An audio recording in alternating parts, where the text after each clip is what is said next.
I'm going to go out on a limb here and I'm going to say that if you weren't born and living and buying records at the time of Beatlemania or shortly after, if you got into the Beatles in the 80s, 90s, 2000s, 2010s, or even the 2020s, the Beatles in black and white don't do a whole lot for you. Now, that may seem extreme, and I'm sure there's probably people that are turning off this video left and right now. How can you say that? Or most probably be more articulate. What do you mean? I mean that for a lot of us, the Beatles catalog is really about those albums that get all the attention. The ones that have the box sets, the ones that have all the different editions of them. We're talking Rubber Soul, Revolver, Sergeant Pepper, Black Album, that's Prince, White Album, Let It Be, and Abbey Road, and Magical Mystery Tour, and yes, I don't know, maybe, possibly even Yellow Submarine. But, and Help. I think Help too. But what does this have to do with black and white? Well, Help was shot in color. Hard Day's Night was shot in black and white. Help's material starts to get more into what modern songs sound like. They were listening to Dylan. They were getting beyond boy girl songs. I mean, even this title song, Help. I mean, it's like, you know, it's quite different than Love Me Do. Let's put it that way. But what is it about the early Beatles that we're missing? Are we missing something? I love the Beatles. I'm not a Beatles freak. I've watched a hell of a lot of documentaries. I've listened to a lot of outtakes. They're the most documented band of all time. It's impossible not to know of the Beatles, impossible not to hear these early songs. But I'm the type of person I would argue that a lot of people my age or younger are, where Anthology 2 and 3 were way, way, way more interesting than Anthology 1, where the Beatles' early story is kind of like, okay, let's get to the good stuff here. When do we start getting into the, when do they meet Dylan? When do they start doing drugs? Because it's dudes in suits and it's songs about boys and girl puppy love. They were kids. They were kids. Now there's good stuff on here. Of course, we all know the singles, but do we know the records? Do we know these four records I'm going to talk about? And the four records are the one behind me, which is Please Please Me, with the Beatles, Hard Day's Night, both the movie a little bit. I mean, it's a soundtrack to the movie, but I'm not going to talk about the movie too much. But we'll talk about the album, and with the Beatles. Now, with the Beatles, or not with the Beatles, and with the Beatles, but the album is called Beatles for Sale. Beatles for Sale, it does have a color photo on the cover. So does this one. Hard Day's Night doesn't, and With the Beatles does not. But look at any footage from that period, it's black and white. And yeah, so what do these records hold? Are they worth listening to? Okay, I know all those records. I've had all the Beatles records that I've mentioned, other than these four, since I don't know, I was 25 years old, 24, 23. I mean, around that time. By that time, I'd heard all of the Beatles records, the ones that I cared to listen to. I had never heard those first four records. So, and in fact, confession time, I just recently listened to these first four records. Within the last year, I listened to the one behind me, Please Meet Me.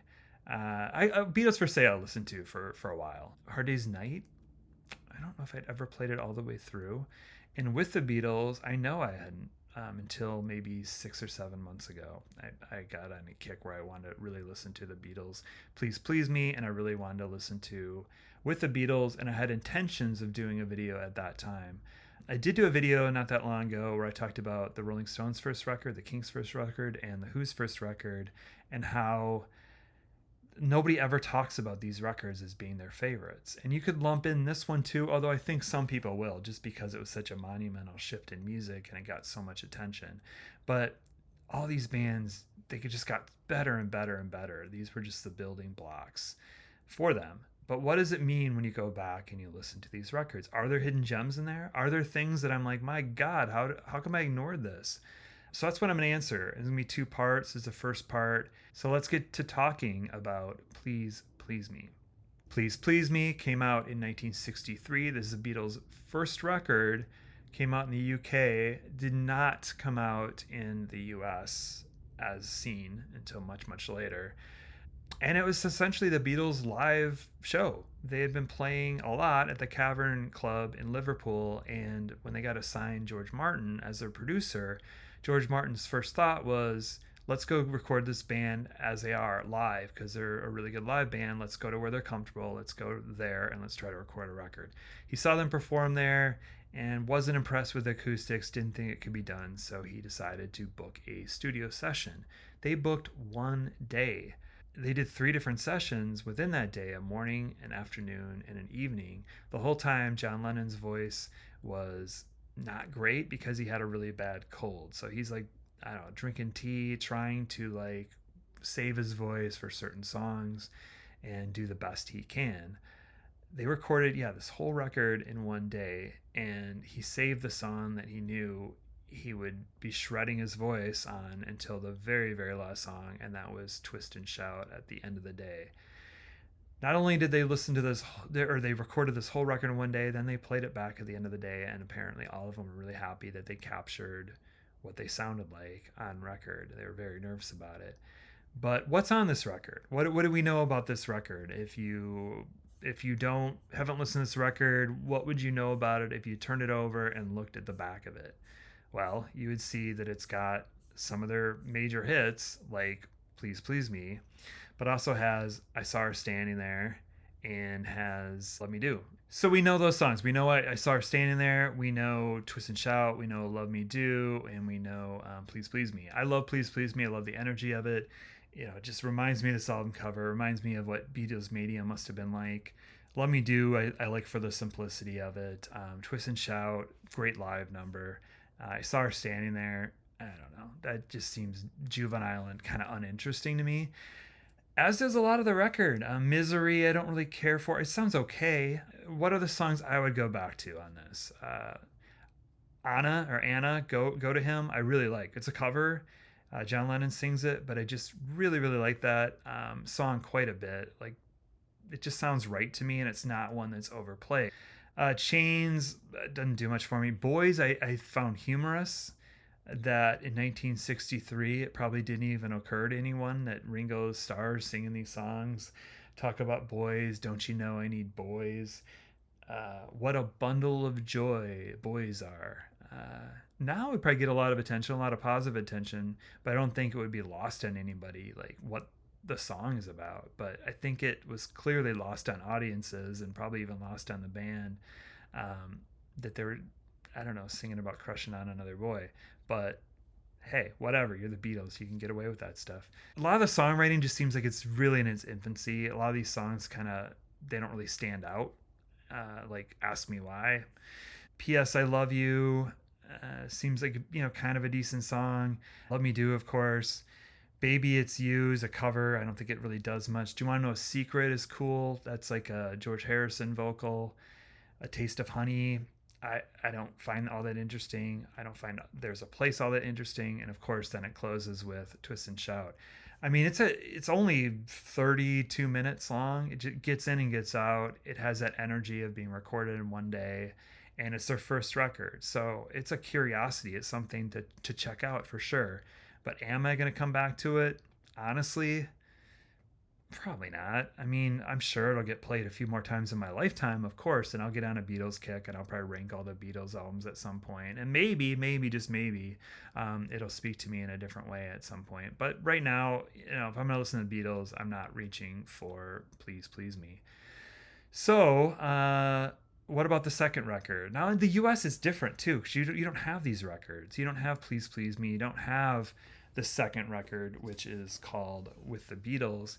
You have, around this time this one comes out, or I think afterwards, around the time of like Ed Sullivan Show and all that, you get an album called Meet the Beatles, which is about half of this record and other songs, kind of designed, I think, more of a cohesive, not cohesive, maybe it is more cohesive, a tighter record, 12 songs instead of 14, and more loaded with hits. But With the Beatles is really interesting too. It's it's not recorded in one day. It doesn't quite have the energy that Please Please Me has, but it's definitely a continuation of that. Some of the songs, like She Loves You, don't that were singles, didn't make this record, but they're, right around this time or between the two. It opens up with I Won't Be Long, Lennon's song. Definitely, you kind of see him coming out as more of a rocker. He tends to really, seems like he really dominates this record. It seems like he really dominates the early Beatles too, especially I think when you get into like Hard Day's Night. But it seems like he's the driving force, even if he's not singing lead vocals. But he kicks off, with It Won't Be Long. He's got the second song, All I've Got to Do. Paul McCartney, a major, major song, All My Lovin', I think really, really ups the quality of the material from those first record, as far as writing the original stuff, as far as something a little bit more complex than Love, Love Me Do, I Love You Too, and She Loves You, yeah, yeah, yeah. Don't Bother Me is also George Harrison's first recording. To me, it's on par with most of these Lennon McCartney songs. It's not as good as All My Lovin', but is it as good as Little Child? Yeah. Please Mr. Postman is a cover song. I think we've all heard that. Lennon singing that. The highlight for me on the first side is Till There Was You. It's a cover, but it's McCartney. It's just gorgeous. It's just a really nice kind of mellower song that I really like, and it's not one that's been overplayed, and it's definitely something that if I was making like a big compilation of Beatles songs that I wanted to listen to, I would probably pull that off of here for sure. Till There Was You. Second side, Roll Over Beethoven, a Chuck Berry song. George Harrison, I guess, sings this one. I don't know. I'm sure these songs were great live. I think Twist and Shout was great live. Do I want to hear those songs again? Honestly, I know Lennon tore his vocal cords, or really was reaching for it on Twist and Shout off the first record, and I guess I don't know, couldn't sing for a week or something after that. Really like messed with his throat because he's already nursing or had a bad cough. But same thing with Roll Over Beethoven. These I'm sure were fun songs that they probably did throughout their career live, but I don't know. I think I'd rather seek out the Chuck Berry song if I'm going to listen to Roll Over Beethoven. Hold Me Tight. I've listened to each one of these about 4 times. Currently don't remember that one. Could pause this and listen to it. Actually, I will right now and just see if I've missed anything on Hold Me Tight.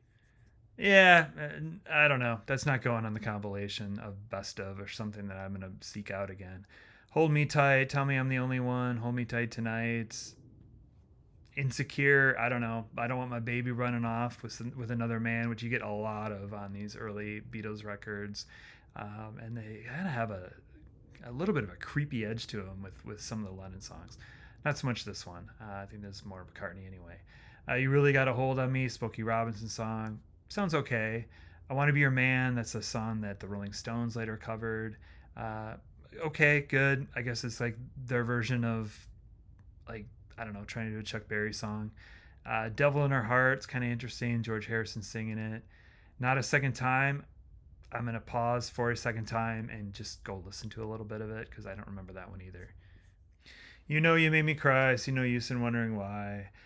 You're going to try to come back to me, but essentially you broke my heart, and I'm not going to come back and see you for a second time. Not doing this again. John Lennon song, really nothing like what you get from Lennon later on. Money, That's What I Want. I actually like this one a lot. It's a cover song, but I love Lennon's vocal on it. And yeah, this would go on my compilation of songs, even though this is played quite a bit. I don't think anybody, I don't know. Most people would know that the Beatles covered this song, I think. I mean, people know Money, but I'm not sure they know it as well as Twist and Shout, some of the other covers, some of the other rockers. But I really like Lennon's vocal on this record. The other thing I really like about this record is there's more, it sounds better produced. It doesn't sound quite as live and just like one takey as the first record, which is great. There's a lot of cool energy on it. With the Beatles, I don't think is as good, but I like that there's, especially on the stereo, and again, I'm listening to the stereo. I'm not a huge mono guy. I try to think that I might be, but I don't know. I'd rather listen to stereo unless it just really bothers me. It is alarming, to be honest, just at the separation of these songs, the stereo separation. It is extreme as far as vocals being on one side, instruments on the other. But I like it. I like it once I'm used to it. Once I've been accustomed to it and kind of sat in the right spot in the room or whatever, I like it because I can totally make out the parts. And I can imagine, the Beatles coming, setting the world on fire, North America, getting all these other bands in the UK and the US to kind of form in their wake. Other bands that want to do kind of the same thing. I can see how you could really teach yourself by playing along with these Beatles songs because there's stereo separations, at least in stereo, and I'm sure the mono probably too. These are pretty simple recordings, but you can really make out the parts, especially in stereo I'm listening to. You can really make out the parts. You want to learn the guitar part? Great, it's totally separated and it's pretty simple. Okay, you can pick those notes and figure it out. Same thing with the drum, same thing with the bass. The harmonies, these guys were kind of known as a vocal group or even a boy band at the time, and you can totally see it. I mean, you don't hear those harmonies much at all in the later material, but it is very upfront, very much of a focal point of this band with these early records. So yeah, there's Please Please Me, and with the Beatles album 1 and 2. It should be mentioned, of course, that the US did not get these records. The record that they got was called Meet the Beatles. I listened to Meet the Beatles once. I listened to the mono version and I thought it would shake things up a little bit. This is part of a box set that came out, I think, around 2014. I streamed it lossless, and it didn't do a whole lot for me, maybe because I'd already played these records about 4 times. But you can see why it would be a real like game changer for North American audiences. It kicks off with "I Want to Hold Your Hand," which is, I believe, the song they played on Ed Sullivan, the song that everybody knew and everybody wanted to know more about this band. And then you get "I Saw Her Standing There" next on the record. "This Boy," which is pretty catchy. The harmonies, talk about beautiful harmonies between the band. "It Won't Be Long," "All I Gotta Do," which I don't really remember, and then "All My Lovin'" by McCartney, which again is like really quite an accomplished song.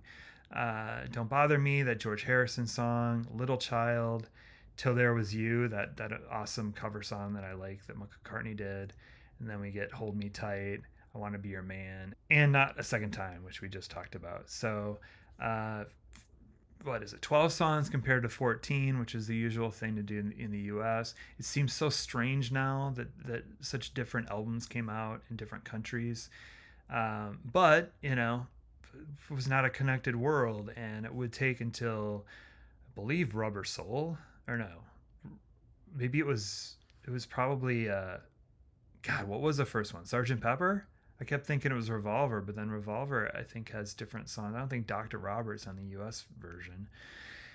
Anyway, yeah, there were different versions of these records. So somebody watching this that grew up in the US, yeah, their records are not initially these two, not with the Beatles and Please Please Me. They were Meet the Beatles' second record, Something Else. Other albums, I'll try to touch on them a little bit, but I'm really trying to stick to the UK records that are considered, I guess, the definitive records now, all these years later. But yeah, so those are the first two, Please Please Me and With the Beatles. I'll come back with part 2 where I'll talk about Hard Day's Night and Beatles for Sale. Thanks.